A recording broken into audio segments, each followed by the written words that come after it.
మనందరికీ గుర్తుంది, ఎక్కువ రోజులు ఏం కాలేదు, సరిగ్గా 5 ఏళ్ల కిందట ఇదే హైదరాబాద్ లో, ఇదే తెలంగాణలో, మన భారతదేశంలో, అట్లాగే ప్రపంచమంతా కరోనా వ్యాధి వచ్చింది. గుర్తుందా?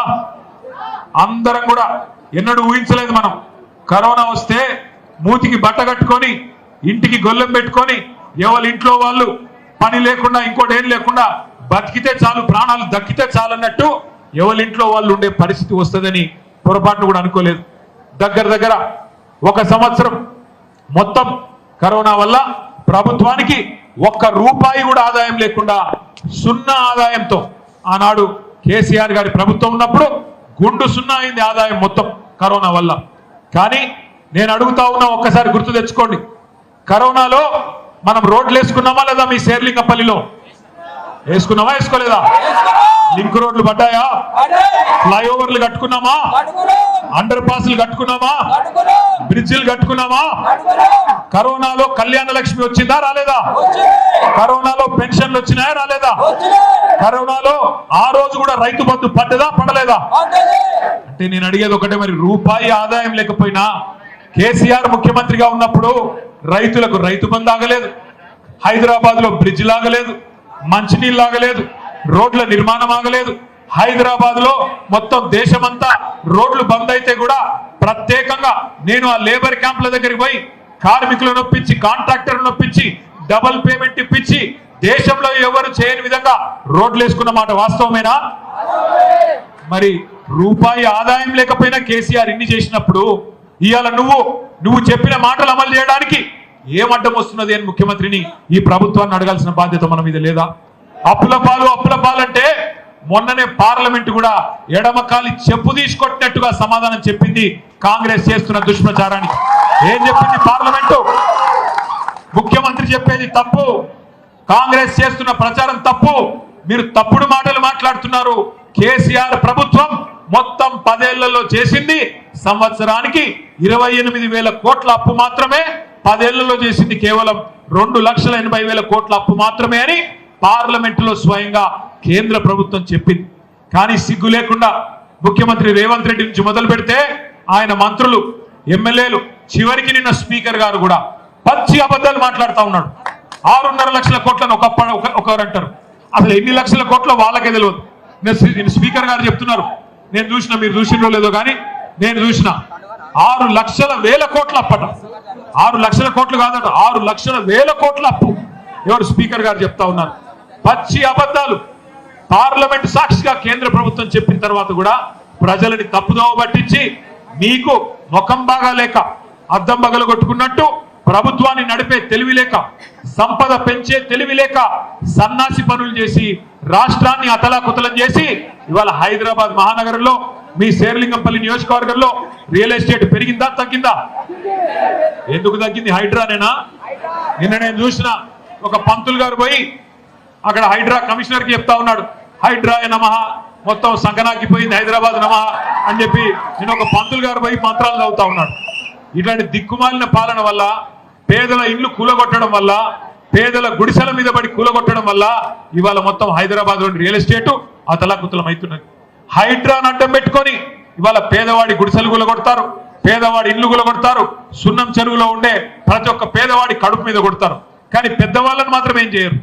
మీ శేర్లింగంపల్లి నియోజకవర్గంలోనే దుర్గం చెరువు ఉన్నది. అదే దుర్గం చెరువు FTL లో మనం ఉన్నప్పుడు కట్టింది కాదు, ఇదివరకు కాంగ్రెస్ ఉన్నప్పుడే రేవంత్ రెడ్డి వాళ్ళ అన్న అక్కడ ఇల్లు కట్టిండు. మరి దమ్ముందా హైడ్రాకి? రేవంత్ రెడ్డి అన్న ఇంటికి పోయి కూలగొట్టే దమ్ముందా? ఉన్నదా? పడ్డాడనుకో తెల్లారు ఎగిరిపోదు పోస్టు. అందుకే రేవంత్ రెడ్డి అన్న మాత్రం ఇల్లు మాత్రం సేఫ్. కానీ గరీబోడిని అడిగేటోడు లేడు కదా. గరీబోని మాత్రం బుల్డోజర్ పోతుంది, కొట్టవతల వాడేస్తుంది, అడిగేటోడు లేడు. కూకట్పల్లిలో బుచ్చమ్మ అనే మహిళ, నేను పోయిన వాళ్ళ ఇంటికి, కృష్ణారావు గారు పిలిస్తే, పాపం ఇక్కడనే ఎక్కడో ఉంటది మన శేర్లింగంపల్లిలో. ఆ రోజు ఆమె ఇంటికాడికి వచ్చి హైదరాబాద్ నోటీస్ వేసిపోయిండు, నీ ఇల్లు కూలగొడతామని. ఆమె బాధ తట్టుకోలేక వాళ్ళ బిడ్డ ఇంటికి పోయింది, తాళం పెట్టింది, బిడ్డ ఇంటికి పోయి రాత్రంతా బాధపడి ఆఖరికి ఉరి పోసుకొని, ఎక్కడ ఇల్లు కూలిపోతుందేమో అని చెప్పి ఉరి పోసుకొని బుచ్చమ్మ అనే ఆ మహిళ చనిపోతే నేను, కృష్ణారావు గారు, మన నాయకులు రాజు గారు అందరం కూడా పోయినాం. ఇవాళ హైడ్రా వల్ల, ముఖ్యమంత్రి అనాలోచిత విధానాల వల్ల హైడ్రానేమో కాంగ్రెస్ వాళ్ళకు బ్లాక్ మెయిల్ దందాకు పనికొస్తున్నది తప్ప ఎవరికేం పనికొస్తలేదు. పేదవాళ్ళ కడుపు మీద కొడుతున్నారు, బిల్డర్లను బెదిరిస్తున్నారు, ఆర్ఆర్ ట్యాక్స్ పేరు మీద వసూళ్లు చేస్తా ఉన్నారు. ఇది నేను చెప్తలేను, ప్రధానమంత్రి స్వయంగా చెప్తా ఉన్నాడు. ప్రధానమంత్రి వచ్చి చెప్తున్నాడు హైదరాబాద్ లో ఎన్నికల ప్రచారంలో, ఇక్కడ ఆర్ఆర్ ట్యాక్స్ వసూలు చేస్తున్నారు బిల్డర్ల దగ్గర, మరి అదే విధంగా కాంట్రాక్టర్ల దగ్గర అని.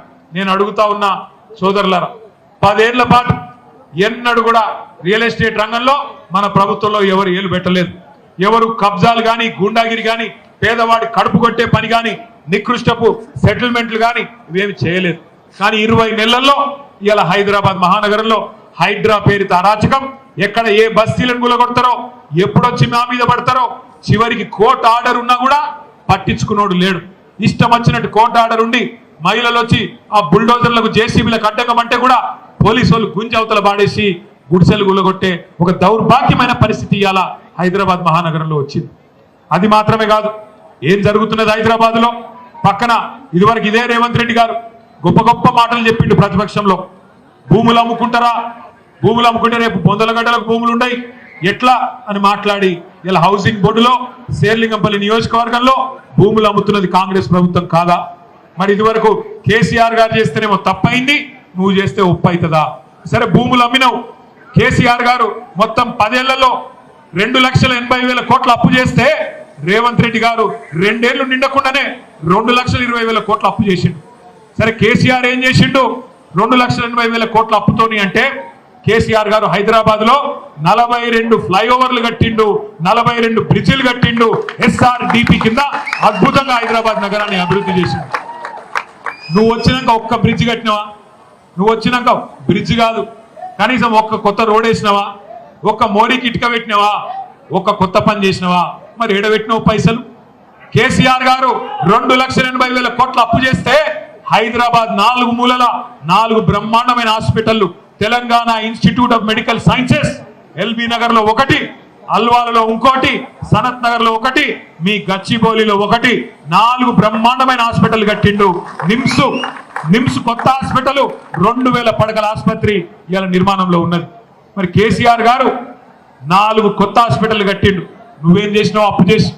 కేసీఆర్ ప్రభుత్వం 73,000 కోట్ల రూపాయలు ఆనాడు 70 లక్షల మంది రైతుల ఖాతాల్లో బ్రహ్మాండంగా రైతు బంధు రూపంలో ఇచ్చింది, నువ్వేం చేసినావు? కేసీఆర్ ప్రభుత్వం 200 రూపాయల పెన్షన్ 2,000 రూపాయలు చేసి పేదవాడిని ఆదుకున్నది.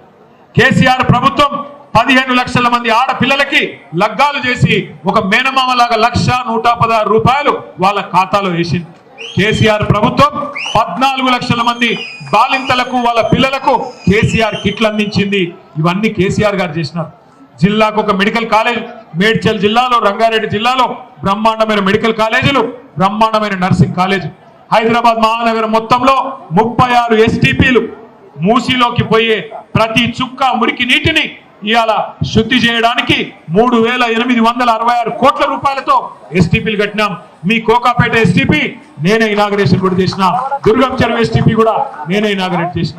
హైదరాబాద్ లో ఇవాళ పడే ప్రతి మురికి నీటి చుక్క మనం శుద్ధి చేయడానికి 36 STPలు 2,000 మిలియన్ లీటర్ల కెపాసిటీతో కట్టింది కేసీఆర్ ప్రభుత్వం. అట్లాగే ఇంకా చెప్పుకుంటూ పోతే బోలెడు కార్యక్రమాలు మరి కేసీఆర్ అప్పు చేస్తే చేసినాం. మీరేం చేసింది? మీ ప్రభుత్వం 2,20,000 కోట్ల అప్పు చేసి రేవంత్ రెడ్డి గారు ఎవరికన్నా ఒకరికి 4,000 పెన్షన్ ఇచ్చినవా? ఎవరికన్నా ఒక తులం బంగారం ఇచ్చినవా? ఒక్క ఆడపిల్లకి 2,500 రూపాయలు ఇచ్చినవా? ఒక్క మా ఆడబిడ్డకు రంజాన్ తోఫా ఇచ్చినవా? ఒక్కలకు బతుకమ్మ చీర పెట్టినవా? చీర కాదు, అక్కడికి జాకెట్ ముక్కన పెట్టినా? ఒక్క మంచి పని చేసినవా? ఒక్క ఇల్లు కట్టించినవా ఆఖరికి? మరి కేసీఆర్ 1,00,000 డబుల్ బెడ్రూమ్ ఇల్లు కట్టిన హైదరాబాద్ లో, నువ్వు ఒక్కటి కట్టినావా కొత్తగా? 2 ఏళ్ళు అయిపోయాయి. 2 ఏళ్ళు మాటలతోనే టైం పాస్ అయిపోతుంది. ఒకరోజు కేటీఆర్ మీద కేసు, ఇగో అరెస్టు అగో అరెస్టు, ఇక పెడతా జైల్లో అగ పెడతా.